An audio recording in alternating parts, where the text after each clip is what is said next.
Halo teman-teman, gimana kabarnya? Jumpa lagi dengan saya Muhammad Ariful Furqon di video pembelajaran kita hari ini. Jadi pada video kita hari ini kita akan melanjutkan perkuliahan struktur data, di mana topik kita di sini adalah pengantar Object Oriented Programming atau biasa dikenal dengan OOP. Nah, sebelum saya masuk ke OOP, saya akan menjelaskan lagi mengenai konsep dari Abstract Data Type atau ADT. Nah, seperti yang kita bahas sebelumnya, di pertemuan sebelumnya ya dengan Pak Arif, ADT itu berisi deskripsi data yang disimpan, serta deskripsi setiap operasi yang didukung oleh ADT tersebut. Kemudian setelah ADT itu dibuat, maka dilakukanlah yang dinamakan implementasi ADT menjadi sebuah struktur data yang bebas. Yang penting sesuai dengan spesifikasi yang ada di ADT-nya, seperti itu. Nah, algoritma yang digunakan itu bebas, teman-teman. Yang penting sesuai dengan spesifikasi dan sesuai dengan tujuannya. Nah, di Python sendiri, implementasi ADT menjadi sebuah struktur data itu menggunakan sebuah kelas, teman-teman. Jadi konsepnya di Python sendiri itu juga ada untuk konsepnya kelas. Seperti itu. Nah, di sini ada flowchart ya, atau bagian alir dari sebuah langkah implementasi sebuah ADT. Yang pertama itu permasalahan yang membutuhkan struktur data itu masih belum tersedia, teman-teman. Selanjutnya, ketika diidentifikasi permasalahan yang struktur datanya belum tersedia itu, kemudian dirancanglah sebuah ADT. Setelah ADT dirancang, selanjutnya dilakukan implementasi ADT menjadi struktur data dengan menggunakan sebuah kelas. Dan yang terakhir, itu menggunakan data yang tipenya sesuai dengan kelas yang dibuat. Jadi ada 4 ya untuk langkah-langkah dari implementasi ADT ini. Nah, di Python sendiri itu ada beberapa struktur data sendiri, teman-teman, yang dimiliki oleh bahasa pemrograman Python. Di mana salah satunya itu seperti yang teman-teman bisa lihat ya. Di sini ada modul Python.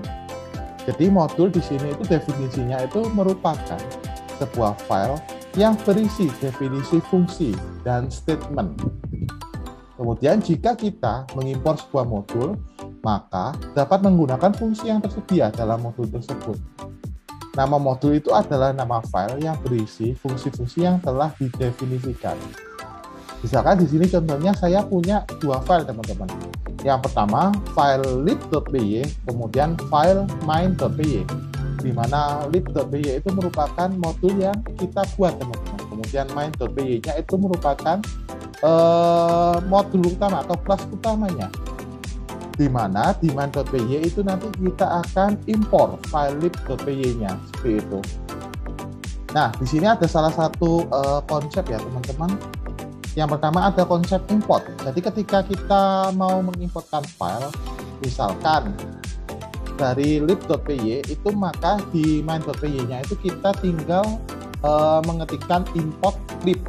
Jadi mengimport file lib itu ke dalam main.py-nya, seperti itu. Nah, selanjutnya ketika kita ingin menampilkan, maka ketika kita menggunakan fungsi print, itu kita harus memanggil prefixnya. Jadi di sini seperti yang bisa dilihat ya, untuk importnya kan namanya lib.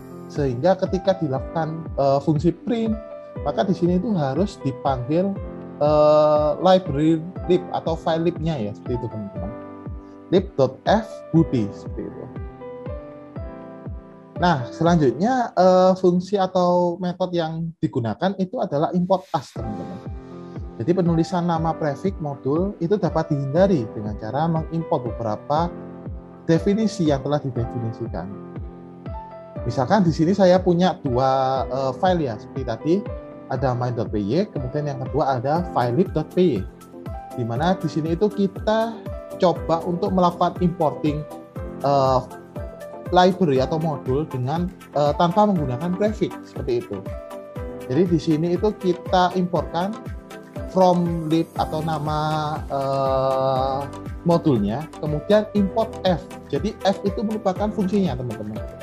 kalau tadi teman-teman lihat ya, di sini kan ketika dia menggunakan prefix, maka pemanggilannya adalah lib.f, di mana lib itu adalah nama modulnya, kemudian f ini adalah nama fungsinya atau metodenya, seperti itu teman-teman. Jadi seperti ini ya perbedaannya antara menggunakan prefix dengan tanpa menggunakan prefix. Jadi kalau menggunakan prefix itu biasanya di sini importnya itu cukup import nama modulnya. Kalau tanpa menggunakan prefix, jadi di importnya itu from nama filenya, kemudian import fungsinya apa yang mau diimport, seperti itu. Jadi itu ya perbedaan antara import tanpa prefix dan import melalui prefix. Nah, selanjutnya di sini ada salah satu contoh ya, implementasi ADT di konsep Object Oriented Programming. Nah, di sini misalkan studi kasus kita itu adalah persegi panjang, di mana kita memodelkannya dengan sebuah ADT-nya terlebih dahulu ya teman-teman.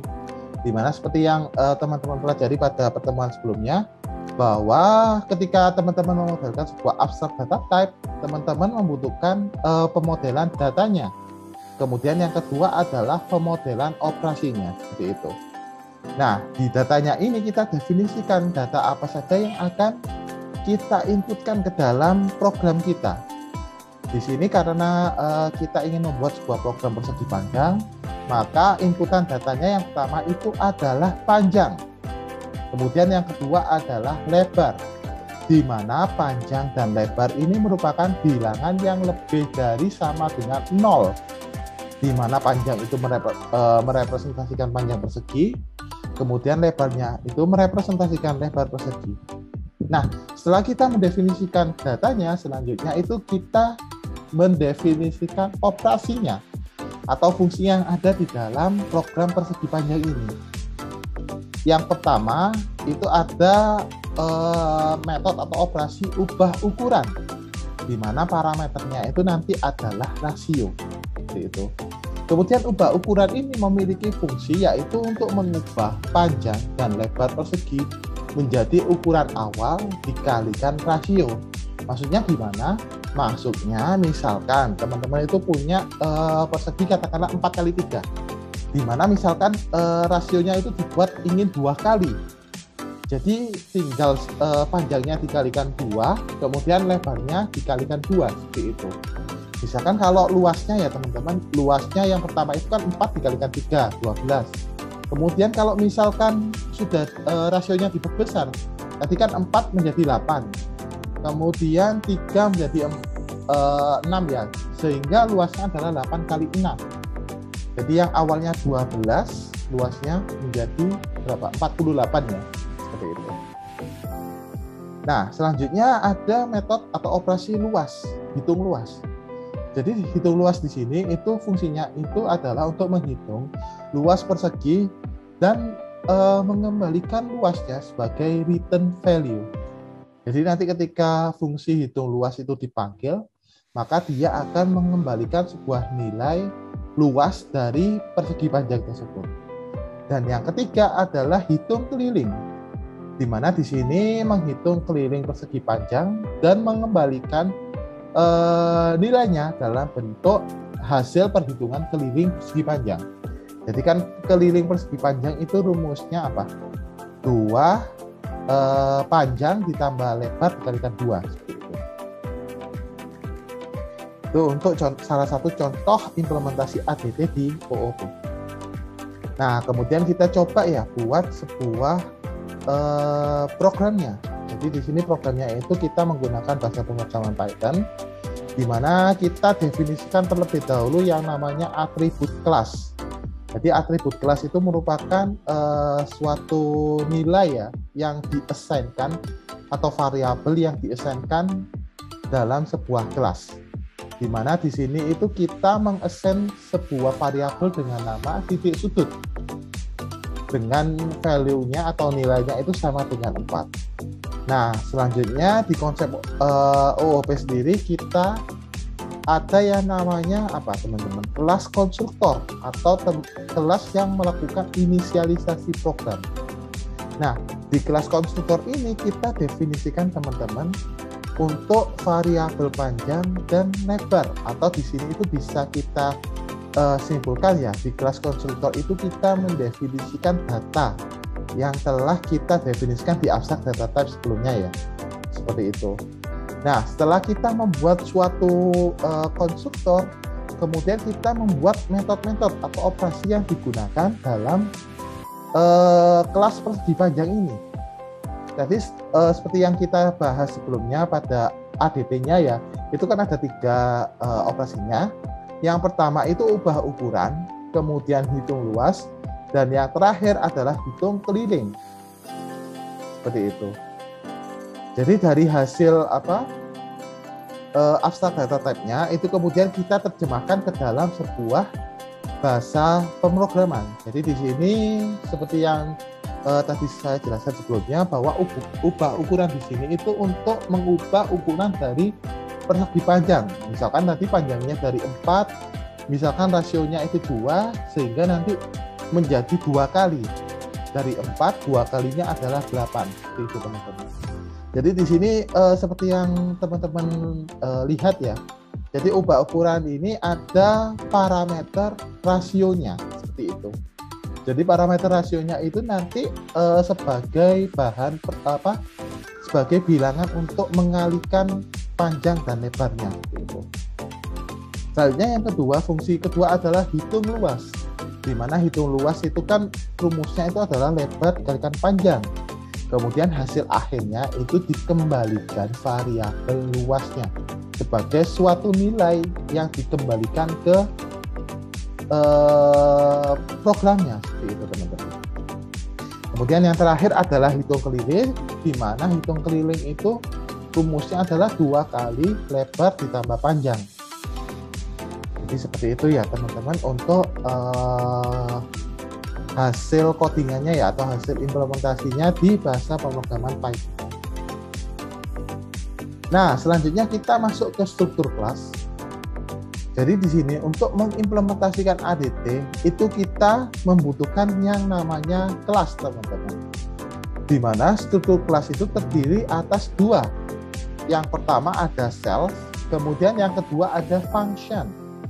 Di mana self itu adalah untuk menyimpan komponen data dari ADT. Jadi saya coba kembali lagi ke slide sebelumnya ya, bahwa self itu digunakan untuk menyimpan variabel datanya yang sudah diinisialisasi di fungsi konstruktornya, seperti itu teman-teman.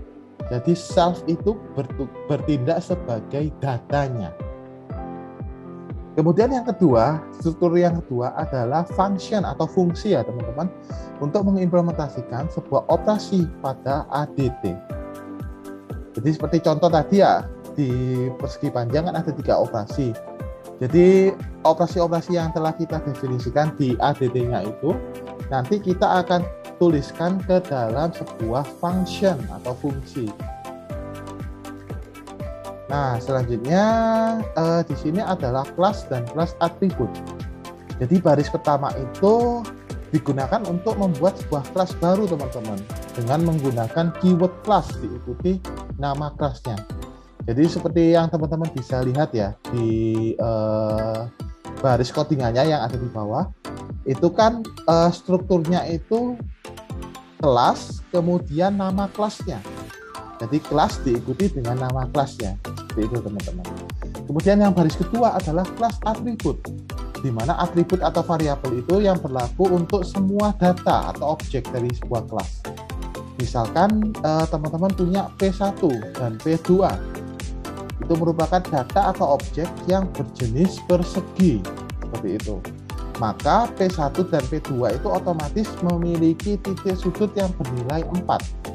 Jadi otomatis ya teman-teman, ketika teman-teman itu menginisialisasi suatu, katakanlah suatu persegi ya, suatu objek persegi, maka otomatis P1 dan P2 itu nanti akan memiliki nilai atribut titik sudut sama dengan 4, seperti itu.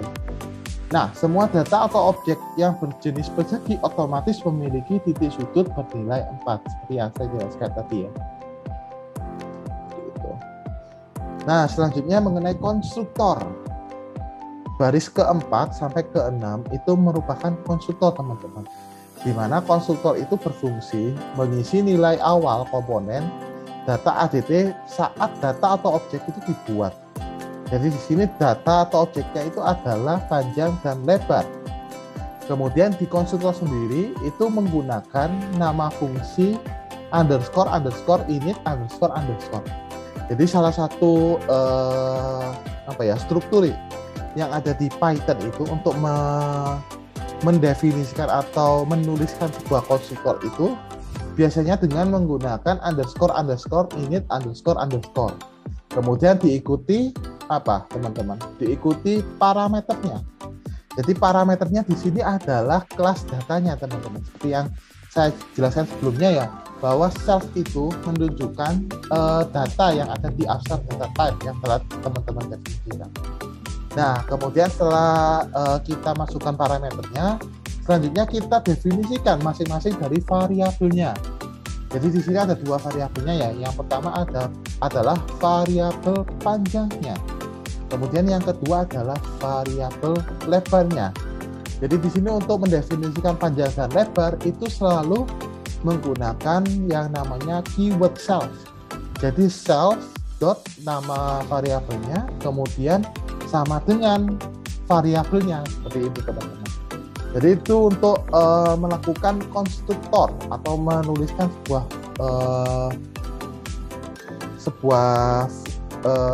metode konstruktornya ya dalam sebuah object oriented programming, seperti itu. Nah, misalkan di sini saya punya dua objek, teman-teman. Katakanlah yang pertama itu adalah objek P1, kemudian yang kedua adalah objek P2, di mana P1 itu saya tidak masukkan parameternya, jadi parameternya itu kosong, sehingga ketika dimasukkan ke dalam konstruktor, maka panjang awalnya itu kosong atau 0 dan lebar awalnya itu 0, teman-teman. Kemudian apabila kita definisikan panjang dan lebarnya, maka ketika objek tersebut diinisialisasi, maka panjang awalnya itu 4, kemudian lebarnya itu 5, seperti itu. Misalkan saya punya P3. Misalkan P3 itu sama dengan persegi dalam kurung 3,4, sehingga panjangnya itu 3, kemudian lebarnya 4, seperti itu. Nah, lanjut lagi ke self. Jadi self itu adalah suatu tempat yang menyimpan sebagai data milik objek, bukan sebagai kelas. Nah, misalkan P1 dan P2 itu merupakan data atau objek berjenis persegi. Maka P1 itu memiliki self untuk menyimpan data milik P1 saja. Di self P1 panjangnya itu sama dengan 0 dan lebarnya itu sama dengan 0. Karena ketika kita menginisialisasikan P1 itu kita tidak memasukkan parameternya. Sehingga otomatis di programnya itu dia dibacanya itu panjang awalnya itu sama dengan 0, kemudian lebarnya itu sama dengan 0, seperti itu. Kemudian P2 itu memiliki self untuk menyimpan data milik P2, di mana self P2-nya itu memiliki panjang 4, kemudian lebarnya 4. Dan yang terakhir, nilai titik sudut P1 dan P2 itu sama-sama 4, teman-teman. Karena titik sudut itu merupakan variabel milik kelas persegi. Karena di sini kan kita definisikan titik sudut itu sebagai kelas atributnya, teman-teman. Jadi seluruh objek yang didefinisikan dengan kelas persegi panjang akan memiliki memiliki titik sudut itu sama dengan 4, seperti itu. Sehingga otomatis P1 dengan P2 itu titik sudutnya itu sama dengan 4, seperti itu. Nah, kemudian lanjutannya ya, self itu bisa digunakan dari function manapun. Jadi ketika kita memanggil di fungsi katakanlah hitung luasnya ya, maka kita dapat memanggil data yang telah kita definisikan di konstruktornya. dengan menggunakan self itu tadi. Nah, selanjutnya function yang akan menggunakan self itu harus menuliskannya itu sebagai argumen pertama, parameter inputnya. Jadi harus teman-teman tuliskan ya parameter argumennya atau parameternya, sehingga itu bisa dijadikan sebuah input seperti itu. Kalau misalkan tidak teman-teman masukkan, maka otomatis otomatis programnya itu akan diidentifikasi sebagai nilainya itu sebagai 0 seperti itu. Nah, self itu digunakan untuk menyimpan komponen data ADT. Jadi seperti yang saya jelaskan sebelumnya ya, bahwa ketika teman-teman itu mendefinisikan dalam abstract data type itu sebuah data, maka nanti akan disimpan di namanya itu self. Seperti itu. Selanjutnya function. Nah, function itu digunakan untuk mengimplementasikan masing-masing operasi yang ada di ADT. Katakanlah tadi saya memiliki 3 function, sehingga di program yang kita buat itu nanti juga fungsinya itu berjumlah 3 teman-teman. Jadi ketika saya mendefinisikan 3 operasi, maka otomatis kita harus mendefinisikan 3 function untuk menyelesaikan operasi yang kita definisikan di ADT tadi. Nah, komponen dari function itu ada 5 ya teman-teman. Yang pertama itu ada yang namanya nama function, kemudian parameter input itu digunakan sebagai informasi yang dibutuhkan dari user untuk mengerjakan operasi. Kemudian yang ketiga itu adalah button function, di mana tempat menuliskan kode untuk mengimplementasikan operasi. Dan yang ketiga adalah return value, yang merupakan nilai hasil pengolahan functionnya. Jadi ketika fungsinya itu dibuat, kemudian dia akan mengembalikan atau mereturn value-kan nilainya itu sebagai return value-nya seperti itu. Nah, untuk mengakses komponen data ADT dalam sebuah function, maka kita menggunakan keyword self seperti itu. Selanjutnya variable function. Sebuah function itu bisa memiliki variabel sendiri. Kemudian variabel tersebut hanya hidup di function saat function tersebut dijalankan. Nah, variabel function itu sifatnya itu lokal teman-teman. Jadi cuma bisa diakses di function tersebut. Katakanlah tadi saya punya misalkan di sini ya. Mana tadi? Nah, misalkan saya punya hitung luas. Katakanlah saya mendefinisikan variabel luas. Sehingga ketika luas tersebut ingin dipanggil di fungsi lain, maka tidak bisa teman-teman, karena sifatnya itu lokal, kecuali digunakan sebagai variabel public. Jadi bisa diakses di semua fungsi yang ada di kelas tersebut. Jadi seperti itu ya untuk bagaimana cara kita mengakses sebuah variabel dalam kelas. Nah, misalkan di sini contohnya variabel v ya, itu hanya bisa digunakan di fungsi f. Kemudian variabel v itu tidak bisa digunakan di luar fungsi f. Nah, jika ada variabel bernama v di function lain, maka keduanya berbeda, tidak ada hubungannya. Contoh variabel function yang pertama itu luas pada hitung luas.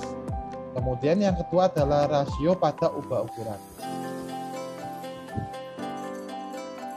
Nah, di sini salah satu contoh ya implementasinya penggunaan kelasnya ya. Misalkan di sini saya punya dua teman-teman. Yang pertama itu pakai main.py-nya, kemudian yang kedua adalah persegi panjang.py, di mana fungsinya itu saya letakkan di persegi panjang.py. Kemudian di main.py itu saya buat atau saya impor ya teman-teman. Saya impor kelas persegi panjang atau file persegi panjang, di mana di persegi panjang tersebut saya impor fungsi persegi panjang. Seperti itu teman-teman. Kemudian saya definisikan objeknya. Di sini objeknya itu didefinisikan sebagai P1. Jadi P1 itu sama dengan persegi panjang. Seperti itu teman-teman. Kemudian saya coba printkan berapa sih nilai titik sudut P1-nya. Ternyata nilai sudut P1-nya itu sama dengan 4. Kemudian saya print panjang P1-nya, karena di sini P1-nya itu tidak memiliki parameter, maka dia akan defaultnya akan diisi dengan nilai 0 seperti itu. Nah, lanjut lagi ke P2 ya. P2 di sini itu parameternya 4 dan 5. Sehingga ketika diinputkan nilainya 4 dan 5, dia akan menghasilkan luas 20. Kemudian kelitingnya 18. Misalkan kita buat P2 itu menjadi 3 kali lipat, teman-teman. Dengan menggunakan ubah ukuran. Jadi ubah ukuran, kemudian rasionya. Rasionya itu mengalihkan nilai defaultnya. Katakanlah di sini panjangnya 4 ya. Sehingga ketika 4 dikalikan 3 hasilnya sama dengan 12. 5 dan lebarnya 5 dikalikan 3 hasilnya 15 seperti itu. Nah, selanjutnya latihan ya teman-teman. Nanti teman-teman bisa coba membuat programnya langsung. Jadi di sini itu ada salah satu studi kasus teman-teman, yaitu studi kasus papan skor. Di mana di sini itu datanya itu ada 4. Yang pertama adalah skor 1, kemudian skor 2, tim 1, dan tim 2. Untuk penjelasannya, skor 1 itu merupakan bilangan bulat lebih dari sama dengan 0 yang merepresentasikan skor tim 1. Kemudian skor 2 itu bilangan bulat lebih dari sama dengan 0 yang merepresentasikan skor tim 2. Selanjutnya untuk tim 1 itu merupakan sebuah teks ya, atau string ya, yang menunjukkan nama tim 1, sedangkan tim 2 itu merupakan teks atau string yang menunjukkan nama tim 2. Kemudian di sini ada 1, 2, 3, 4, 5, 6, 7. Ada 7 operasi teman-teman yang akan teman-teman buat masing-masing fungsinya ya. Yang pertama fungsi reset untuk mengeset skor 1 dan skor 2 menjadi 0. Kemudian up 1 menaikkan skor 1 sebanyak 1 poin. Up 2 menaikkan skor 2 sebanyak 1 poin. Down 1 menurunkan skor sebanyak 1 poin. Down 2 menurunkan skor sebanyak 1 poin. Pick 1 mengembalikan atau mereturn value-kan skor 1, dan pick 2 itu mengembalikan atau return value skor 2. Seperti itu. Nah, di sini ada instruksinya ya teman-teman. Jadi gunakan struktur data yang telah Anda buat untuk mencatat hasil pertandingan antara tim Garuda dengan tim Elang. Jadi tim 1 katakanlah tim Garuda ya teman-teman. Jadi nanti teman-teman inputkan atau teman-teman buat parameternya itu tim 1 adalah tim Garuda, kemudian tim 2 adalah tim Elang. Kemudian di sini itu kita buat proses pertandingannya ya. Yang pertama itu di menit ke-10 itu tim Garuda menyarankan gol. Artinya tim Garuda kan tadi tim 1 ya. Jadi kita di sini pakai up 1 teman-teman, karena yang ngegolkan itu adalah tim 1. Sehingga poinnya itu bertambah 1. Seperti itu. Kemudian di menit 40 tim Elang menyarankan gol. Jadi kita pakai fungsi up 2 sehingga nilai skornya tim 2 itu bertambah sebanyak 1.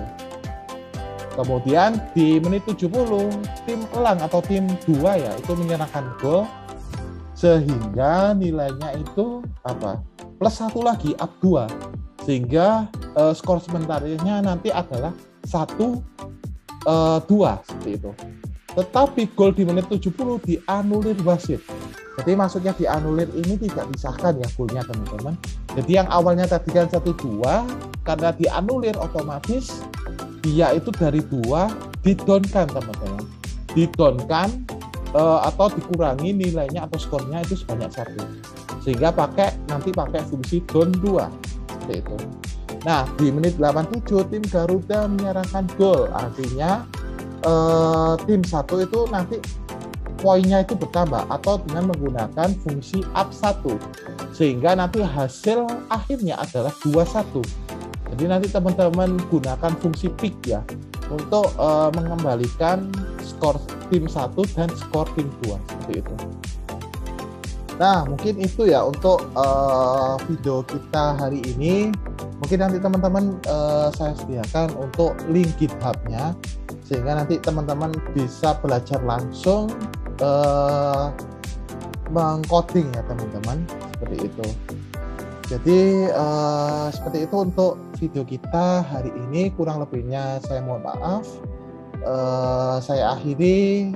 Selamat belajar. Wassalamualaikum warahmatullahi wabarakatuh.